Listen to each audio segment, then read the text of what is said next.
welcome back, everybody. Wonderful day here, 97 in New Mexico, with a forest fire somewhere in the United States drifting over into the Rio Grande Valley. Rio. We will be landing at LAX in the next 15 minutes. Don't mind the smoke to the left. Part, I don't know. 187. Doesn't matter. We got to finish this book, though. Yeah, we're on page 80. It's just rich. Yeah, we have to go to page. Yeah, we got a lot to go. So he talks about the material, spiritual, and social sciences. Ooh, the three branches. Yeah, so he breaks them into three branches, and I love how he does this. But he's talking about the material science is that we're growing at, hockey stick, just crazy. But there's a problem. And so Alan addresses this, and he says this: your spiritual and social sciences, on the other hand, progress normally, only directly or linearly with time. Yeah. And even this rate of progress is not always maintained. Yeah, so it's almost like we're just going like barely up and up and up, and then, oh shoot, Crusades, we're going to drop back down. Oh wait, spiritual understanding. Oh, hold on a second. Spanish Inquisition, drop back down in understanding. Oh, we're back at it with time. Hopefully we can get there. Oh man, something going on with the Vatican and little boys and Boston Globe paper, find out what's going on with, oh, okay. All right, here we go. We're on the path, but it just takes so much time because we don't afford it the focus and awareness that it really demands of us. And we fall into all these issues, and material science continues to evolve, and then we're stuck here still killing each other. He says your material science of today is a huge, massive, and towering structure. It grows at an ever-increasing rate, yet it is standing upon and is supported only by the spiritual and social foundation, which is growing at a much smaller rate. So think about the military-industrial complex. It's grown so much. It's this massive tower, but we're still building weapons that kill one another. So our fundamental understandings that support the path of that evolution are geared towards death. What's with that? Towards the eradication of life. But if we had a different understanding of that growth, that means our spiritual and social science would have to increase dramatically for us to stop evolving the material science towards death and defense and warfare and put it back towards things that benefit these other two branches. Yeah, he says your spiritual foundation, especially, is too small for proper support of your material science. And we believe it's important to emphasize this fact. Well, consider the fact of how we even look at the idea of anti-gravity. If we understand the spiritual science of cause and effect, our own brains, how we think, our relation to creation itself, that would help us understand how to fix the very simplistic aspects of our science to do things like anti-gravity, to build things fundamentally more simple, because simple is better. Complex does not say that we're smarter in our material science. We've just made it more confusing. Yeah, and he says this: unless some ways and means are found to stimulate the growth of the spiritual and social sciences on the earth. So let me stop there. Ways and means. Let's look up ways and means, because this is a very important. Yeah, there's a ways and means. Who did we talk to about a ways and means committee? That tax lady? Yeah, I think so. Yeah, but ways and means is it's not just ways and means. There's an actual economic.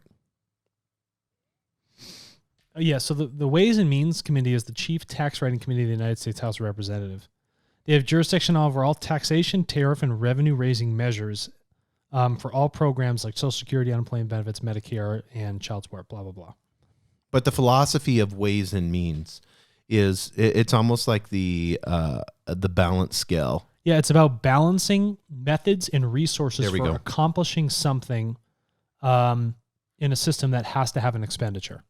So that's all energy systems. Mm-hmm. How do you balance that? So if we talk about the ways and means of what our material science?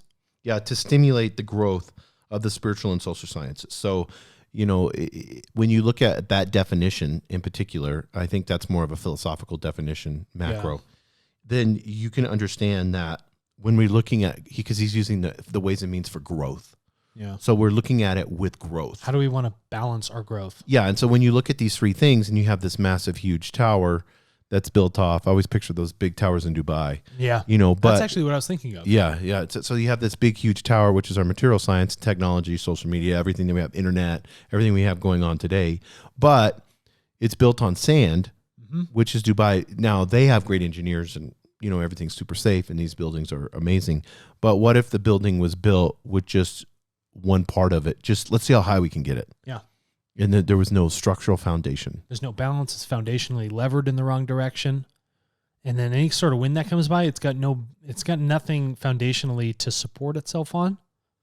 And so from that, you've limited how tall we can build our buildings because we're dealing with these other forces of gravity because we don't understand ourselves and our spiritual nature in relation to creation, which defines our physical laws.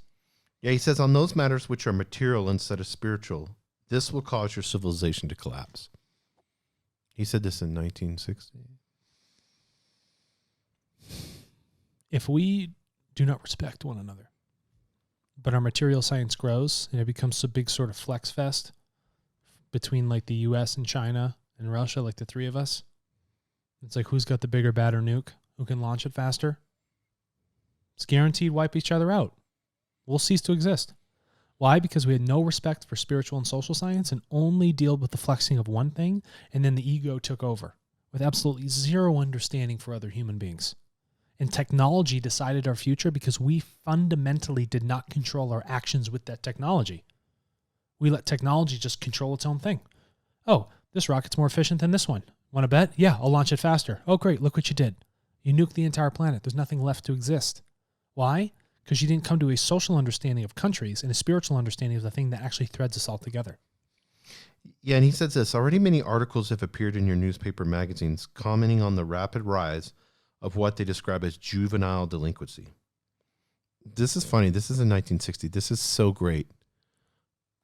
Some writers place the blame upon the parents, some upon the schools. Others blame the church or the state. So we have this shift of blame. We have this, and it's been through, everybody complains about, I can remember my parents complaining about, the 1970s and MTV, dude. And then they were born in that era, and then people complaining about the hippies and, the list goes on and on. Now we're complaining, but this is so relevant to what just happened in 2020. This is so great what he said. Actually, none of those agencies are especially at fault.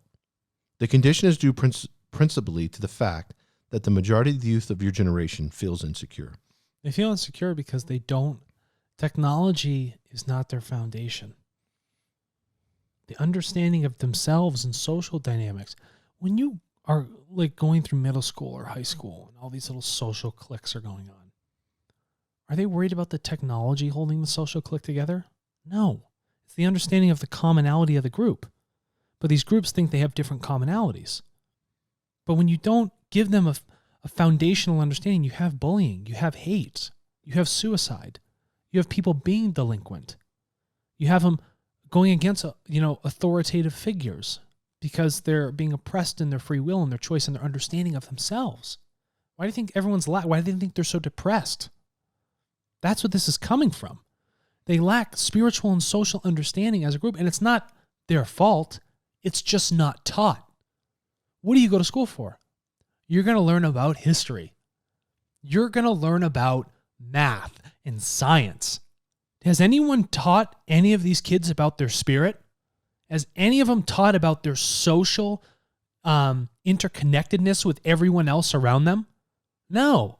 People still hate each other because of race. And you still see it with children at young ages because the parents come in and also program them because the parents don't have a foundational understanding of social and spiritual science. So it's this self-fulfilling negative prophecy that lacks the fundamentals that drives the fear within these younger groups, which are so malleable to the pressures and catalysts of life around them.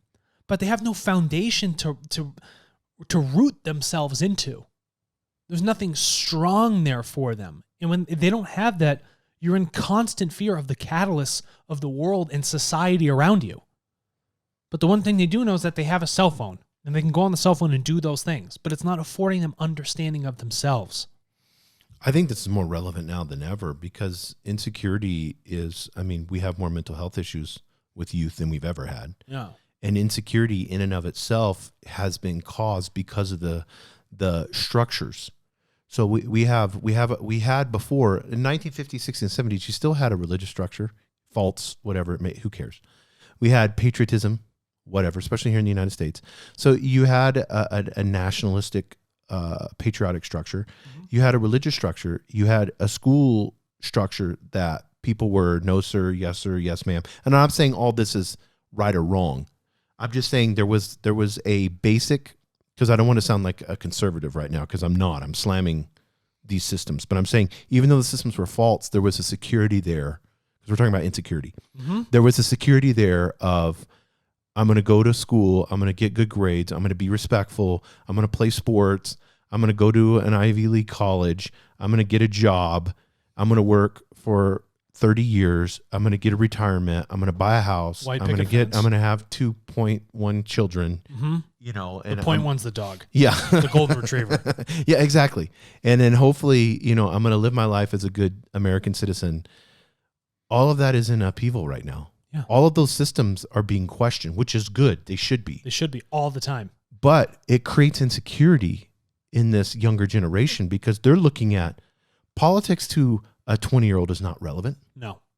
Banks, Federal Reserve is not relevant. Nope. When's the last time a 20-year-old's gone inside a bank? No, it's not. It's emotions, relationships, their future, self-value, identity. And technology does not fix the security. It never fixes any of that. That is all something that happens from the inside going out, not the outside coming in. We can destabilize every single one of these pillars. If you want to look at them, whether they're old granite pillars, it doesn't matter. We can destabilize the school system. We can destabilize the higher education system. We can stabilize the national view, however you view it as. Doesn't matter if you're conservative or liberal. We can destabilize all of these systems that have been put in place for hundreds of years. And then we can say, okay, technology is going to be the fix. So we're going to have decentralized financial systems. We're going to have, more transparency online. We're going to sell and exchange data. We're going to do all these things through technology. You still haven't addressed the underlying human condition. Not at all. The technology is all well and good, but unless that self-responsibility comes into place, self-awareness and understanding, the technology is all for naught. All the yelling on the streets, everything is all for naught. Your iPhone for naught. So listen in the 1960s what this extraterrestrial says. The insecurity of your youth will manifest itself in many ways. This is prophetic. But principally in various forms of protest and revolt against existing concepts, institutions, and constituted authority. Do we not have all this right now? The biggest one you see at this moment is Bitcoin. It is the largest revolt against centralized authority. Mm-hmm. It's what it is. It's completely the largest revolt against it. And there's no way to counter it because it's in and of itself. There's no way, because I've been trying to really think about this. How can you centralize Bitcoin? It's almost impossible.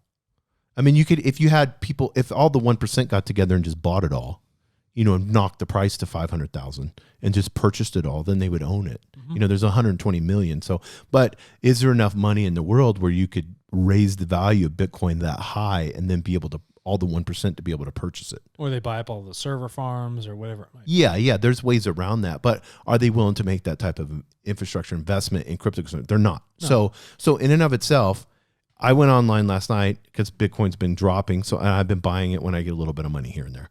So last night I bought some more Bitcoin. So as it drops, I'll just keep buying and then it'll cost average out, whatever. For me personally, that's what I'm doing. But when I look at, because he said existing concepts. You're not investing in Bitcoin, bro. Wait, no, I'm investing in the future of an ideology. Yeah, the erosion of the existing concepts. Yes, exactly. Because that's where you're putting your buck on. Because concepts are. It is an illusion to think that we can print more money, and just. I think we printed. I forgot what it was in the last year. We printed how much money did we print in the last year? Like $4 trillion or something. It's a crazy amount.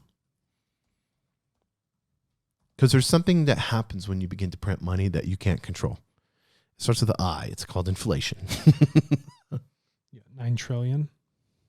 Yeah. So, we're printing mass amounts of money to try to work our way out of this huge deficit. Oh, how much are we in debt? I think it's 4 trillion. Is it? Yeah. No, it's 13 trillion, isn't it? Is it? Yeah, I don't Hold know. on, I'm bringing it up right now. We're on something right here. Million, billion, 28 trillion. So we're 28 trillion in debt. So I want you guys to think about, you had 28 trillion credit card debt. And we won't talk about how they make money off of debt, but we're $28 trillion in debt. We just printed $4 trillion worth of money on a printing press. What is this concept? Because it's just this concept. It's not an institution. Federal Reserve, this is a concept. And these economists are playing with fire right now because they don't understand, and I sound like a gold person or a Bitcoin person, but this is beside the point.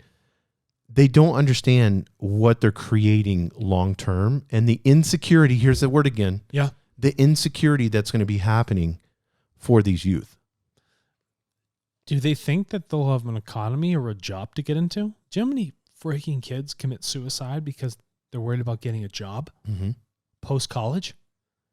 Think about how many commit suicide trying to get into college, or somebody that commits suicide because they can't afford to go to college. Well, that's the institution.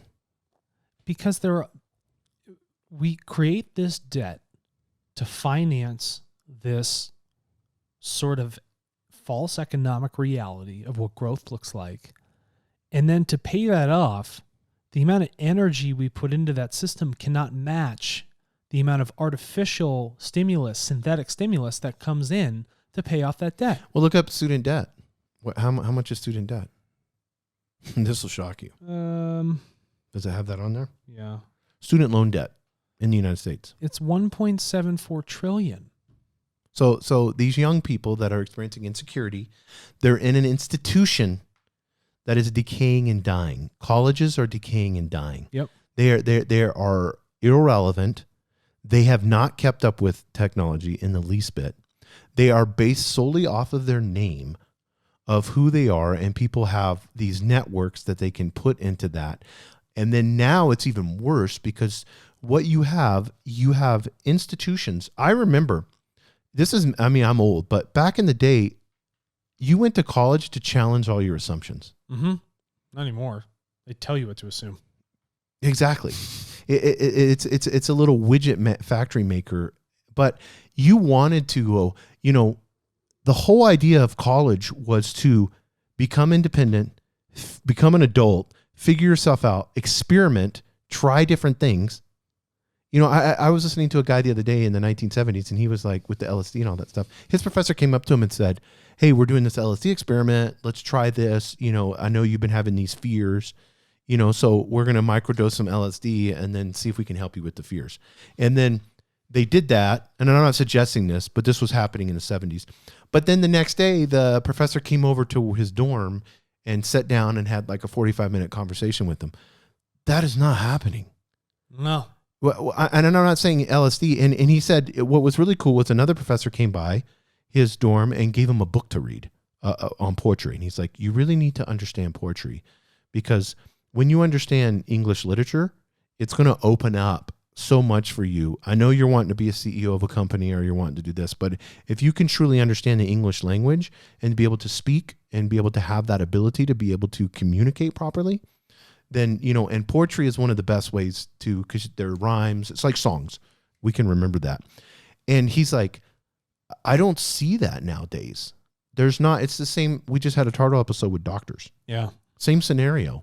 It's turned into this meat cattle, get them in, get them out, get them in as quickly as possible, charge them so much. There's no difference between the insurance with healthcare. No. And the way that the healthcare system is devised than with higher education. It's created the same monopolies. Because they look at human beings as a commodity. It's the spiritual science, way low. Material science. I'm only worried about material commodities. Yeah. How quickly are people dying? Shit. Maybe we should keep them alive a little longer. We squeeze a little bit more work out of them. You know what I mean? Yeah, and he gets into nuclear weapons, which we figured that out. So I don't want to get into that. Did we? Well, we haven't, but I mean, for them, he's worried about, between us Think about and the Russia. Cold War at the time. Yeah. And so then Alan replied and said this, and I thought this was Alan. He said this: if you wanted to build a large new building, and you suddenly discovered that because of a miscalculation, the foundation was not going to be strong enough to support the structure, would you at once begin to tear it down? Not likely. You would instead look around you for ways and the means, here's using that again, to enlarge and strengthen the foundation. The progress of your material science cannot successfully be halted. Either we'll go forward or we'll go back. If it goes back, it will collapse because the principal supporting members will be the first to weaken under a program of retrogression. Yep. And then this is what I want you to talk about. He says this: there is nothing that is intrinsically wrong with your material science. It will progress and expand to horizons yet undreamed of, which this is the internet and everything else. If only your people will provide a spiritual foundation capable of supporting it. How do we have a spiritual foundation that supports this technology? Well, currently we don't. You start to see this little bit of a bridge of the spiritual understanding is when our measurements in the material science start to become more sensitive. A lot of our things are only sensitively receiving information in a very limited format.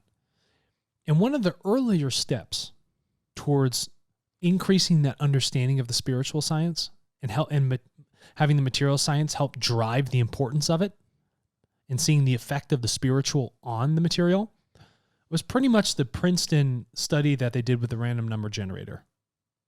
What they found is that these random number generators all over the world, during significant events that occurred globally, actually many standard deviations outside of where the random number generator should have been generating, did these data points actually occur?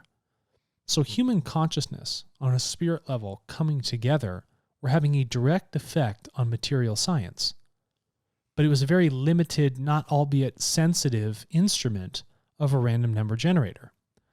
So Jason, the foundation of this spiritual science happens when we teach it in the schools at a young age.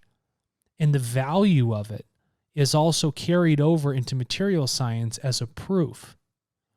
People don't say certain things exist like gut intuition or ESP or remote viewing because they lack the instrumental sensitivity to actually record and analyze the data of a world that is intangible. We have space-time, do we not? I can go out in space and I can move around an accorded distance over a specific set of time. But what if I move through time over a specific accorded distance? That's time-space. You have cause and effect. That's the perfect inverse. It requires that balance, but we don't have the measurement of tools to measure time-space yet. We can barely measure dark matter. The stuff we don't see but makes up a majority of our universe. We don't even really know what it is. We have a bad way of recording our dreams. We're fundamentally caveman status on this stuff. So the support happens from teaching it at a young age, the value of it, and then taking our material science and coming in to support its growth through that understanding, and then having these two self-feed one another with more sensitive instrumentation to understand and test the spiritual science and realize that the foundational, true, timeless values happen in the spirit and then get carried over to support science. But we're going to think material science leads it first. Yeah, and I want to end in this because we have a meeting we have to go to. But Dr. Fry said this, and if they do not, so he's asking if they don't get to spiritual sciences. Oh, that's actually a good question. He said this, and we'll close in this because I love closing on a negative way. It's great. He said, in a few generations, their descendants will have returned almost to the level of the animal.